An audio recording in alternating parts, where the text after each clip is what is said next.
ओम शांति। ओम शांति। आज की तारीख है 6 मई 2021। साकार महावाक्य। बाबा कहते मीठे बच्चे, चैरिटी बिगन्स एट होम।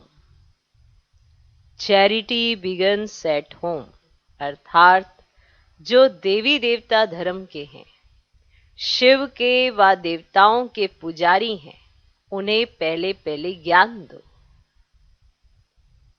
उन्हें पहले पहले ज्ञान दो।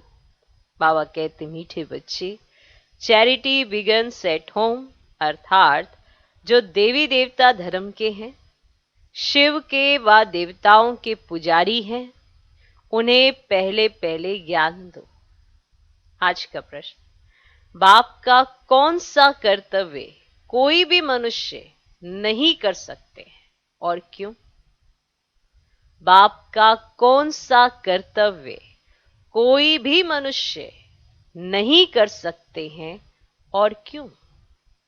उत्तर, सारे विश्व में शांति स्थापन करने का कर्तव्य एक बाप का है। सारे विश्व में शांति स्थापन करने का कर्तव्य एक बाप का है। मनुष्य विश्व में शांति स्थापन नहीं कर सकते क्योंकि सब विकारी हैं। मनुष्य विश्व में शांति स्थापन नहीं कर सकते क्योंकि सब विकारी हैं। शांति की स्थापना तब हो जब बाप को जाने और पवित्र बने। शांति की स्थापना तब हो जब बाप को जाने और पवित्र बने। बाप को ना जानने के कारण निधन के बन गए हैं। बाप को ना जानने के कारण निधन के बन गए हैं। तो प्रश्न, बाप का कौन सा कर्तव्य कोई भी मनुष्य नहीं कर सकते हैं और क्यों? उत्तर, सारे विश्व में शांति स्थापन करने का कर्तव्य एक बाप का है। मनुष्य विश्व में शांति स्थापन नहीं कर सकते क्योंकि सब विकारी हैं।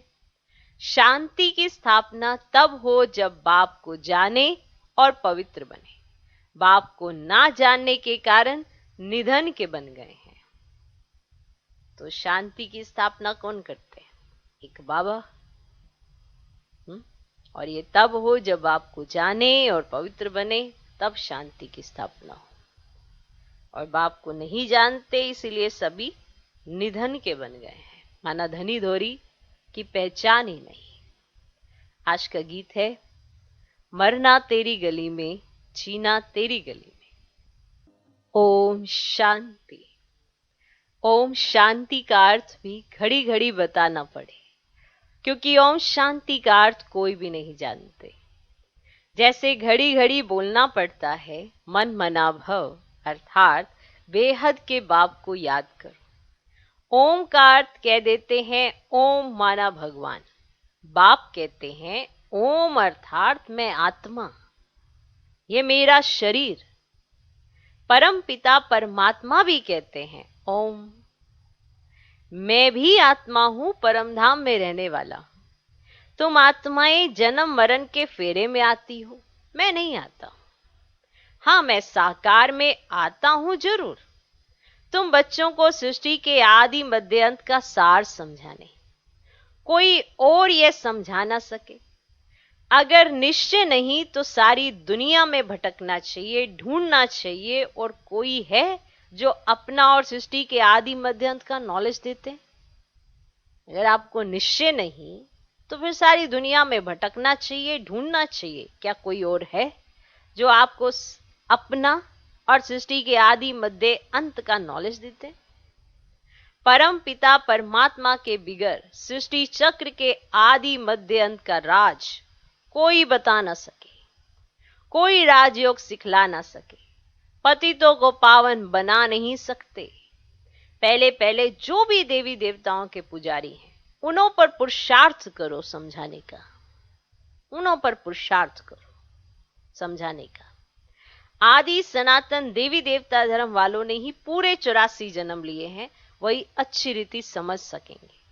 बाद में आने वाले 84 जन्म ले ना सके, ये सुनेंगे भी वे जो देवताओं के पुजारी होंगे और जो गीता पढ़ने वाले होंगे।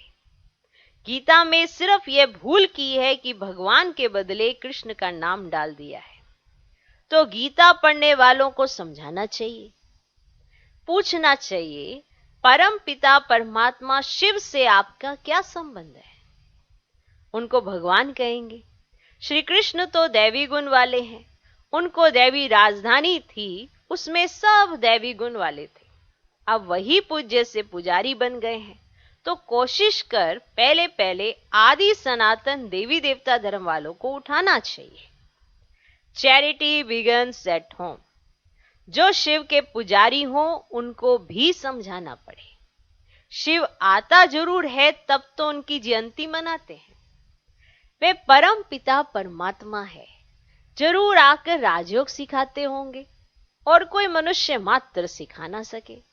कृष्ण को व ब्रह्मा को भगवान नहीं कहा जा सकता, जबकि सर्व का सद्गति दाता बाप एक ही है। वे ज्ञान का सागर होने के कारण सबका शिक्षक भी है। सृष्टि के आदि मध्य अंत की हिस्ट्री ज्योग्राफी दूसरा कोई जानते ही नहीं। बाप कहते हैं मुझे ज्ञान का सागर, चैतन्य बीज रूप भी कहते हैं। ये जो उल्टा झाड़ है, उनके आदि मध्य अंत का ज्ञान उस बीज के पास ही होगा, इसलिए मुझे ज्ञान का सागर ऑल माइटी अथॉरिटी कहते हैं।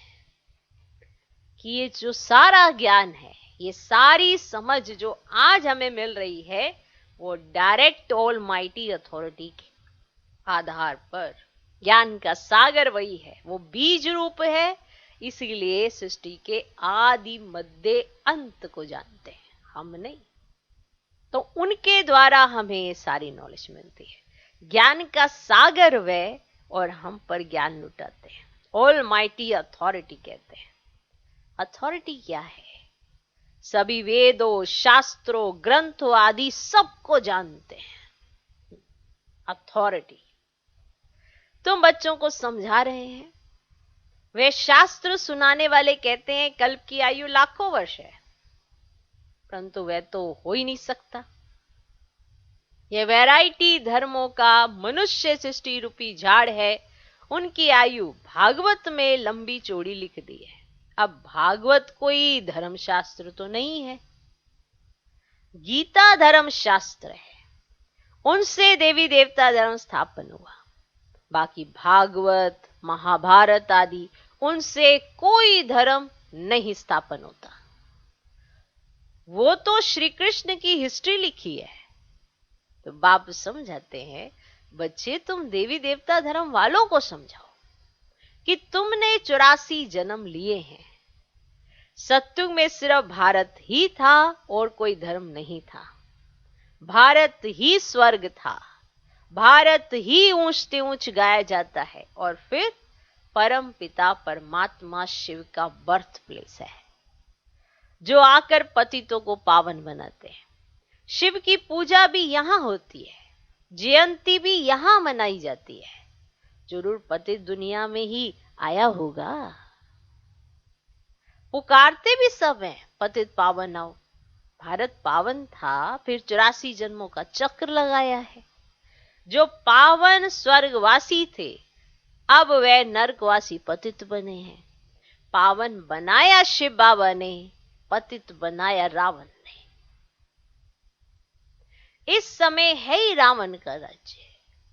हर नर नारी में 5 विकार हैं। सत्युग में विकार थे ही नहीं, निर्विकारी थे। अब पतित हैं, तब तो बुलाते हैं, आओ आकर हमको फिर से पावन बनाओ। सत्युग में हम सो पावन थे, 21 जन्म राम राज्य में थे। अब तो है रावण राज्य, सब विकारी हैं। बाप कहते काम महाशत्रु है, ये आदि मध्य अंत दुख देते हैं। अब इन पर जीत पाए, पावन बनो। तुमने जन्म जन्मांतर पाप किए हैं, सबसे तमो प्रधान बने हो। आत्मा में खाद पड़ती गई। पहले तो गोल्डन एज में थे, गोल्डन एज वाले थे, फिर सिल्वर एज्ड, फिर कॉपर, अब खाद पढ़ते पढ़ते सीढ़ी उतरते आए। भारत की ही बात है। सतयुग में 8 जन्म, त्रेता में फिर 12 जन्म, फिर वही भारतवासी चंद्रवंशी, वैश्यवंशी ऐसे बनते हैं। आत्मा इम्प्योर बनती है। बाप कहते मैं आकर कल्प कल्प भारत को स्वर्ग बनाता हूं, फिर रावण नरक बनाते हैं। ये ड्रामा बना हुआ है। अब बाप समझाते हैं ज्ञान सागर तो शिव बाबा है ना, ऊंच ते ऊंच शिव है सबका पूज्य। पहले पहले उनकी पूजा होती है। अब वह है बेअद का बाप, जरूर उनसे बेअद का वर्षा मिलता है। अब भारतवासी भूल गए हैं भगवान एक निराकार को ही कहा जाता है।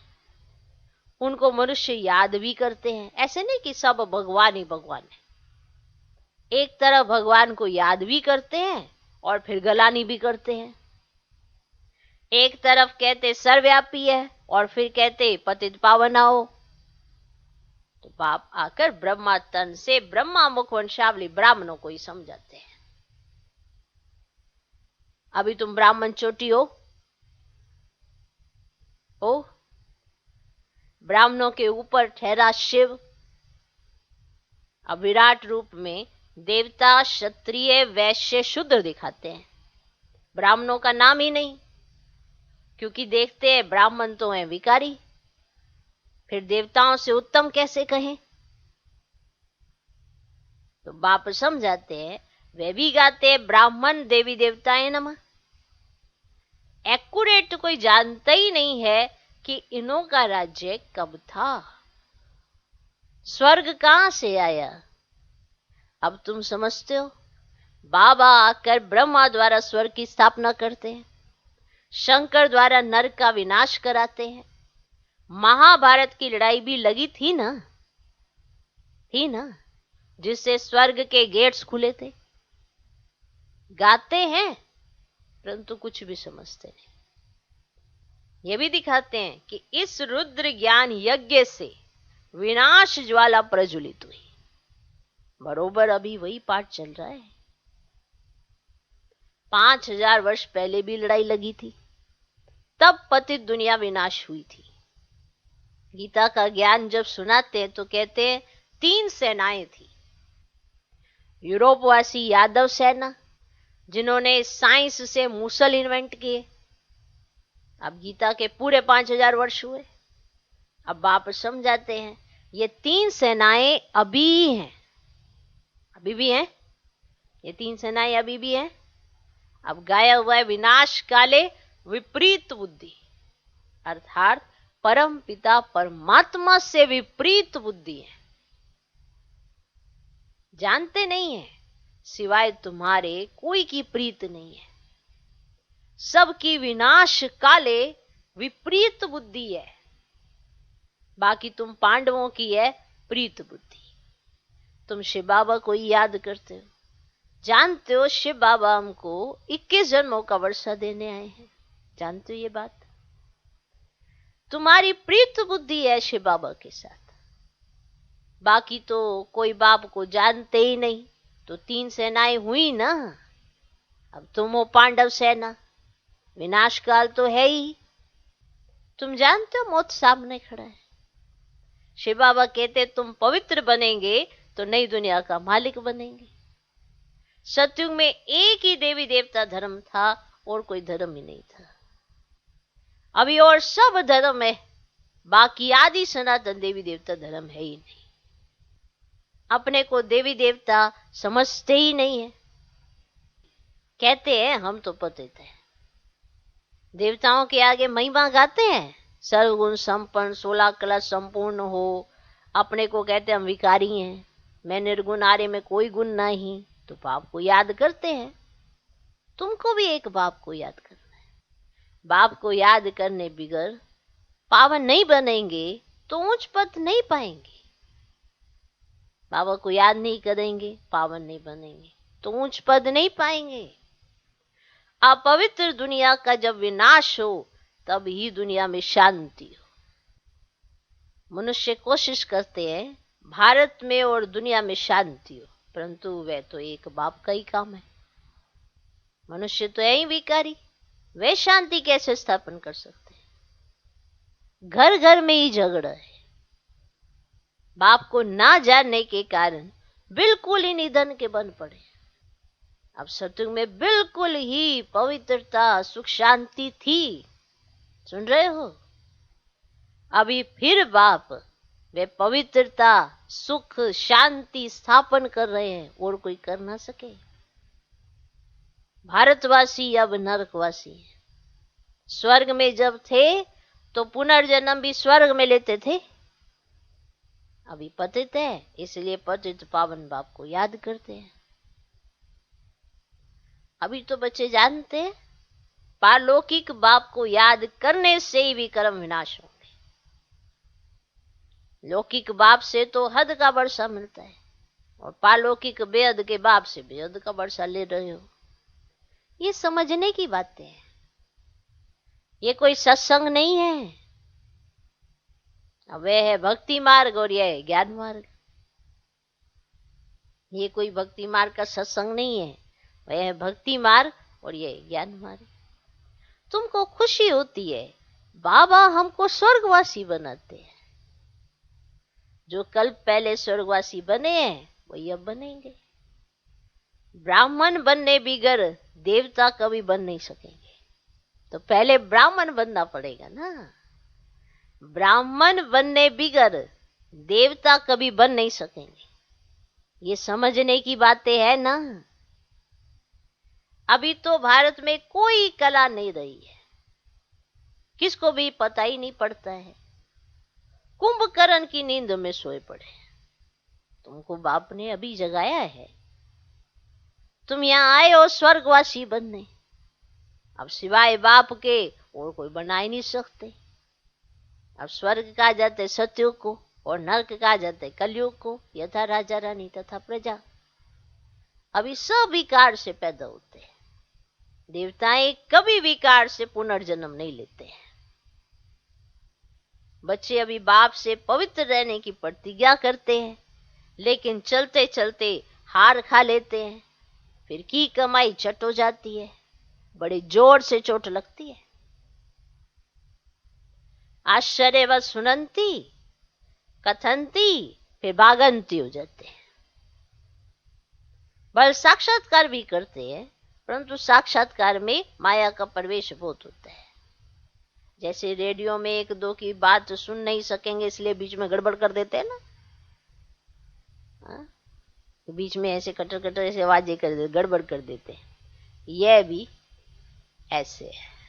योग में माया विघन डालती है कि बाबा की बात न समझ ही ना आए, कि बाबा क्या समझा रहे हैं ये समझ ही ना आए। देखो समझा तो बाबा सबको रहे हैं। कोई अष्टरतन बन गया, कोई 108 में आ गया और कोई लास्ट वाला बना। कारण क्या था? क्या पढ़ाने में गड़बड़ थी कोई? समझाने में गड़बड़ थी कोई? समझने में गड़बड़ थी। और ये समझने में गड़बड़ कैसे आई? क्योंकि बाबा का सुना ही नहीं, माया का सुनते रहे, उसका टेलीकास्ट देखते रहे। और बाबा जो पढ़ा रहे सामने से वो समझ ही नहीं आया, गड़बड़ कर दी माया ने, सुन ही नहीं दिया बाबा क्या कह रहे। इतना देह अभिमान आ जाता है ना कि बाबा क्या कह रहा है वो भाव ही समझ नहीं आता है। ये है देह अभिमान। ये कोई सस्ता वो बात नहीं है। देही अभिमानी बनना इसमें मेहनत का काम तो है।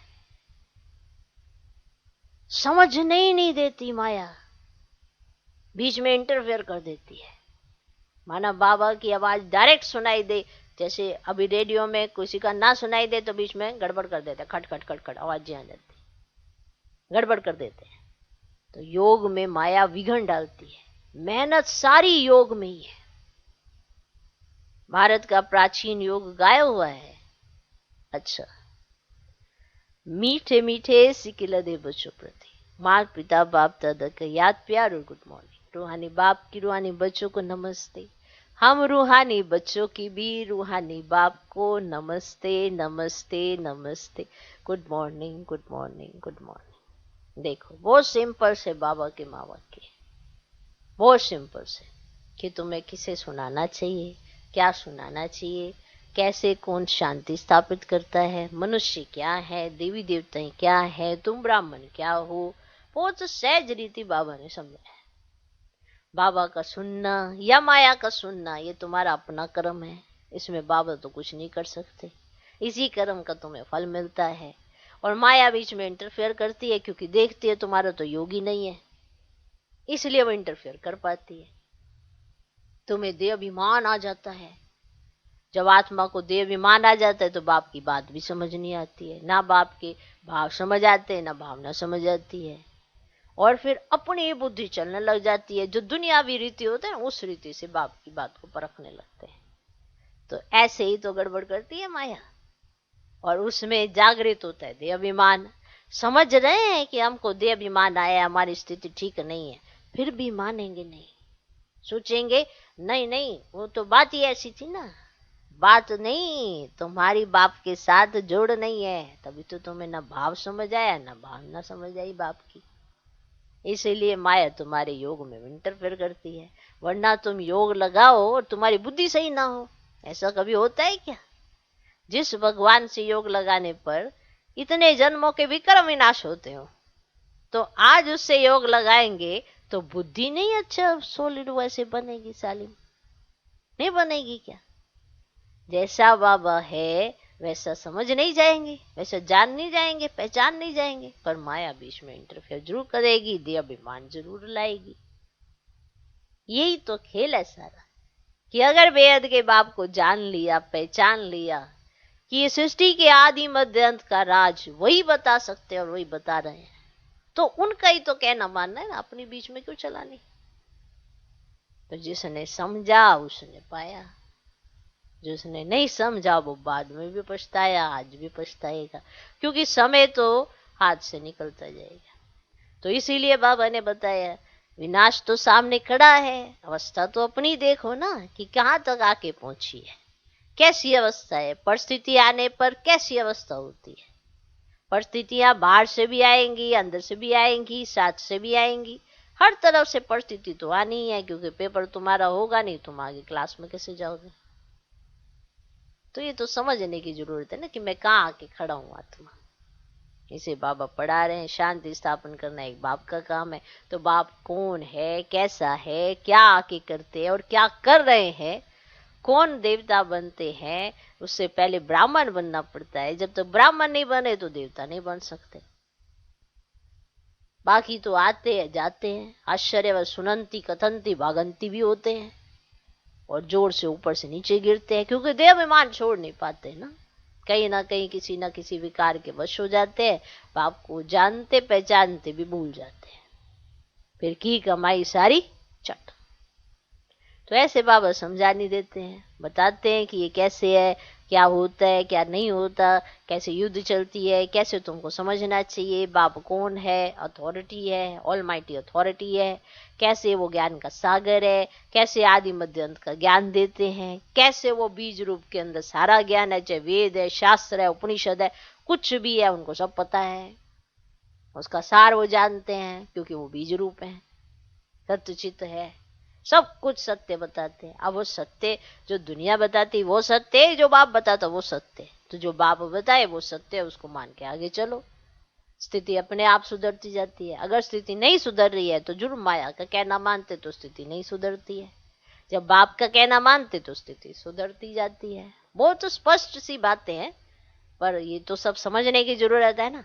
तो आज भी बाबा ने कहा 2-3 बार, ये तो समझने की बातें हैं, जितना समझा होगा उतना समझा पाएगा। कहीं रट के सुना भी देते हैं, पर प्रैक्टिकल में जीवन में वो खुशी नहीं आएगी, क्योंकि समझा नहीं और अपनाया नहीं और जाना नहीं, पहचाना नहीं, तो ऐसे मुझे मुझे रहेंगे, उदास उदास, उनको ब्राह्मण जीवन की वैल्यू ही नहीं समझ आएगी।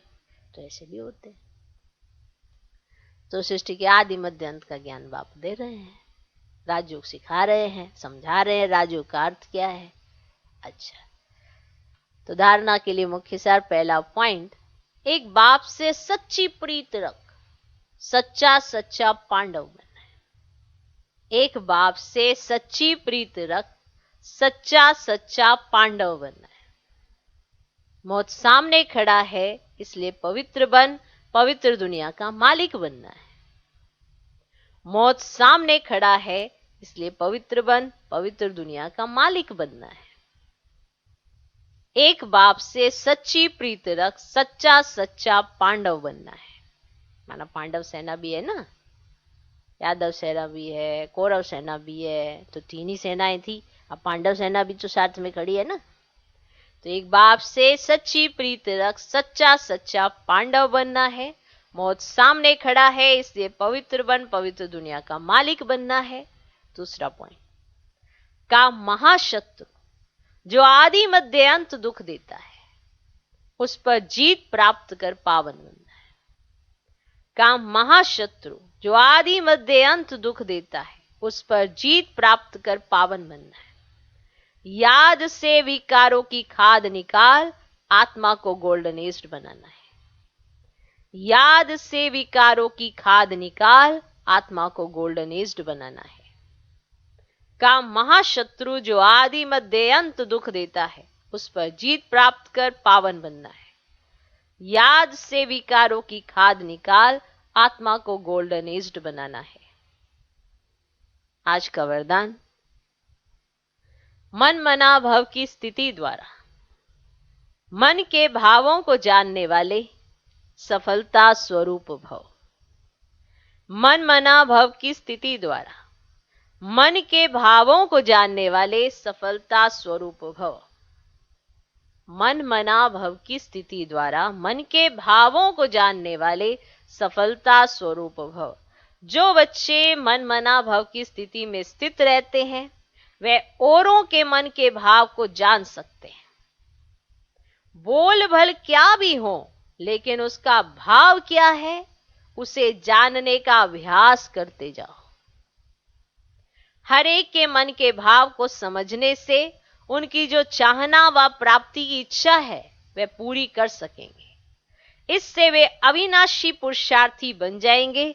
फिर सर्विस की सफलता थोड़े समय में बहुत दिखाई देगी और आप पुरुषार्थी स्वरूप के बजाय सफलता स्वरूप बन जाएंगे। आज का स्लोगन, सोते समय सब कुछ बाप हवाले कर खाली हो जाओ, तो व्यर्थ व विकारी स्वप्न नहीं आएंगे। सोते समय सब कुछ बाप हवाले कर खाली हो जाओ, माना खाली होकर बाबा की गोद में सोना है। ऐसे व्यर्थ को लेकर बाबा की गोद में सोगे तो स्वप्न भी व्यर्थ के आएंगे और विकारी स्वप्न आएंगे। फिर कहेंगे ये क्या हो गया, माया आ गई, स्वप्न में भी माया आ गई। आई नहीं है, आप लेके बैठे हो। आपने बुद्धि में कोई ना कोई चिंतन चलाया है, जिसकी वजह से स्वप्न भी ऐसा आया है। ठीक है, तो अपने चिंतन पर ध्यान दो ना। तो रात को सोते समय सब कुछ बाप हवाले कर खाली हो जाओ, तो व्यर्थ व विकारी स्वप्न नहीं आएंगे। ये परमात्मा वाक्य है। निश्चय रखो और याद रखो, खाली नहीं होगे ना, बुद्धि में कुछ ना कुछ कचरा रखा होगा, तो जरूर विकारी स्वप्न भी आएंगे और व्यर्थ स्वप्न भी आएंगे, जिसका कोई अर्थ नहीं, वो सब व्यर्थ। ऐसे स्वप्न भी आएंगे। तो ऐसे स्वप्न क्यों आते हैं? क्योंकि आप खाली नहीं होते, बाबा की गोदी में नहीं सोते। खाली होकर बाबा की गोदी में सो, तो व्यर्थ व विकारी स्वप्न नहीं आएंगे। ओम शांति।